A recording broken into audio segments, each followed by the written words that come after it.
Welcome back to Barca Buzz TV. My name is Adam. Huge 3-point victory for Barca at San Mamés against Ernesto Valverde and Athletic Bilbao. What a crazy game. I had a pretty long week, to be honest, and was snoozing a little bit through that beginning of the second half because the team really did not play very well at all today. And then that last 10 minutes was just absolute madness. I mean, of course, with all the drama going around the Barca referee, Negreira, what I think of as a false narrative created by Tebas to drum things up now that Barca are doing well and to indict a personal vendetta of Tebas against Laporta. It's crazy that Gil Manzano made the big call at the end of the game to take off Iñaki Williams' goal thanks to a handball. And then after that, right, Bilbao just really took it to us. We had Koundé, Alonso, Ter Stegen just making massive, massive saves to end the game there and eke out another 1-0 victory. And as you look at, what is an incredible 9-point gap in La Liga this season, if you just look out of the 14 matches Barca have won in 2023, 8 have been by 1-0. Atletico Madrid, Getafe, La Real, Girona, Villarreal, Real Madrid, Valencia, and now Athletic Bilbao. And it's crazy that we keep squeaking away these 1-0 victories. I think, you have to take a few different things into account here when you evaluate this team, this game, how we're playing. I mean, first of all, the level of quality is just not good enough, right? Besides, maybe the Super Cup win against Real Madrid or the game against Sevilla when you saw us pour in, 3+ goals and you saw some good dynamic play, of course, with Pedri and Dembele healthy at that time. There hasn't been a lot of great, brilliant football played by our team so far, and that's really dejecting as a fan, right? Going into these games, I don't feel very excited. Not only is Lewandowski, of course, performing pretty awful since the World Cup began and, missing again today, I think in like the 20th minute, too heavy of a touch on a one-on-one opportunity and not able to score goals. He just hasn't been clinical at all and hasn't been really effective in almost any regard so far in 2023. And then on the other hand, I mean, we're 9 points clear in the league, right? And not just the fact that we're winning these games, but there is definitely a mentality change amongst our team. I feel like these games, all of these 1-0s, had it been, a year, 2, 4 years ago when we had these big games, we're up 1-0, when the opposing team, is coming back, going at us, you always felt like Lenglet, Piqué, Jordi Alba, Busquets, Sergio Roberto, one of those players would make a big mistake, Ter Stegen turning into a statue. Those are the kind of narratives we had built up over the last few seasons in big games, whether it be in the league or, of course, in the Champions League. And this season, this team just has a different fire. And first and foremost, Marc-Andre Ter Stegen has just been insane. Probably, I would say, not just the best goalkeeper of the season in La Liga, probably the best player in La Liga this season with a huge save, with a few huge saves today, again, securing us the 3 points. And it's not just Ter Stegen doing well, right? We have Christensen, who, of course, has been a revelation, and we just have all of our defense really sticking through and not putting their heads down when, we're up against a tough opposition. And that has to go a lot, I think, to Xavi for, infusing the team with a different mentality and mindset and one that lets them understand that we can persevere even in games when we don't have complete domination of the ball. And it also has to go to Laporta, Alemany, the rest of the board for some of these huge signings, Koundé, Christensen, of course, not necessarily a signing, but just, with Xavi and Balde and his emergence as a, right starter this year, making the big decision to play him over Jordi Alba in a lot of big games. So he's gotten a lot of experience so far and has really blossomed, shut down Nico Williams throughout the game. And so that's how I honestly feel, right? Just looking at this game, I mean, it wasn't an incredible performance, but our team pulled out an incredible victory.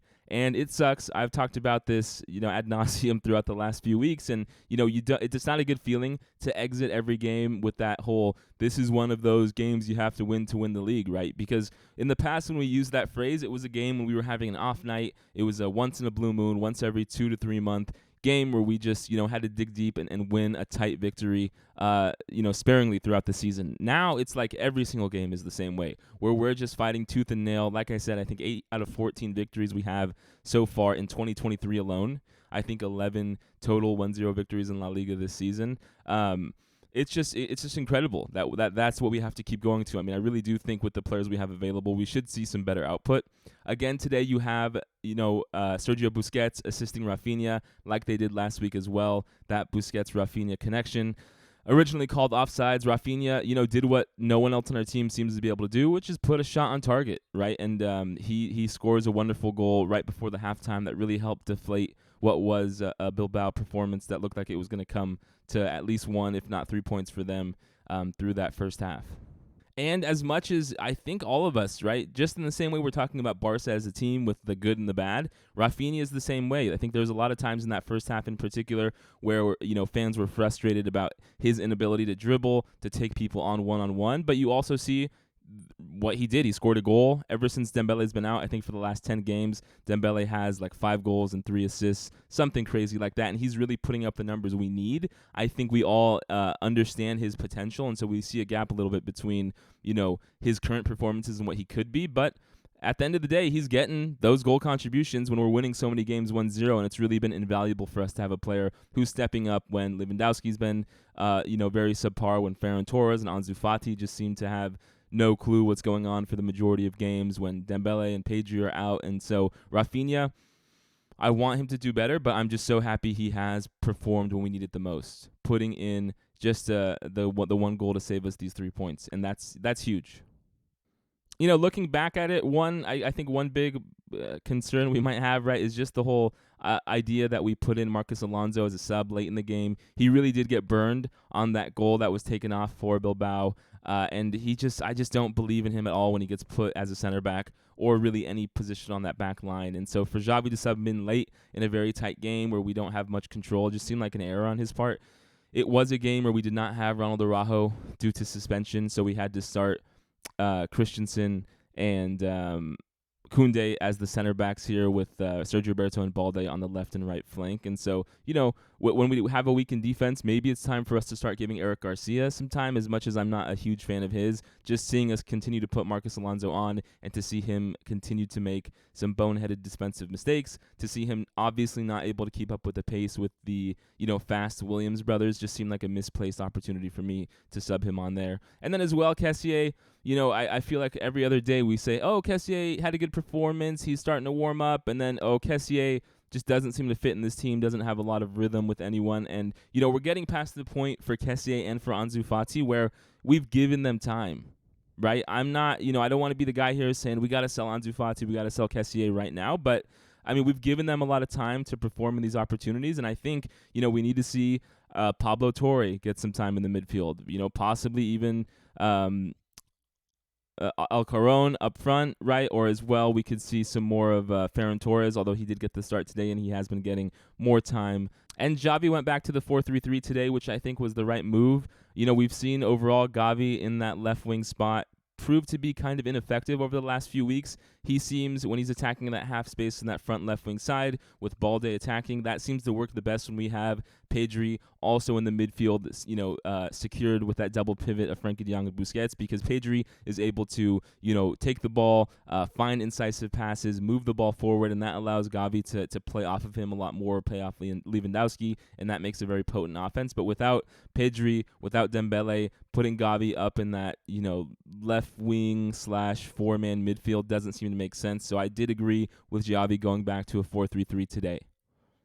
So let me know in the comments, what do you think? Are you happy with this victory? Are you sad that we have to continue to watch, a play style of Barca that doesn't seem to inspire much in any of us? Do you feel like, I'm just being a little bit too optimistic in a season of transition when we don't have, a lot of healthy players, especially for the last few weeks here? Do you think we should just be happy that we're making these W's? Is that good enough for you? Would you mind if we have another season of this type of play? Let me know. What do you think? But hey, we're 9 points up. We're coming against Real Madrid in El Clasico next weekend. Thankfully, we had a few players who were 1 yellow card away from a suspension in that game, and none of them got one as far as I'm aware. So we have a full team with Pedri coming back. Dembele going to come back in just, I think, a week and a half to 2 weeks more here. So there's a lot to be excited. Hopefully when we unlock Pedri and Dembele back into full fitness and starting them week in, week out, we'll see some more beautiful football. That's my hope. I hope it is yours too. Thank you.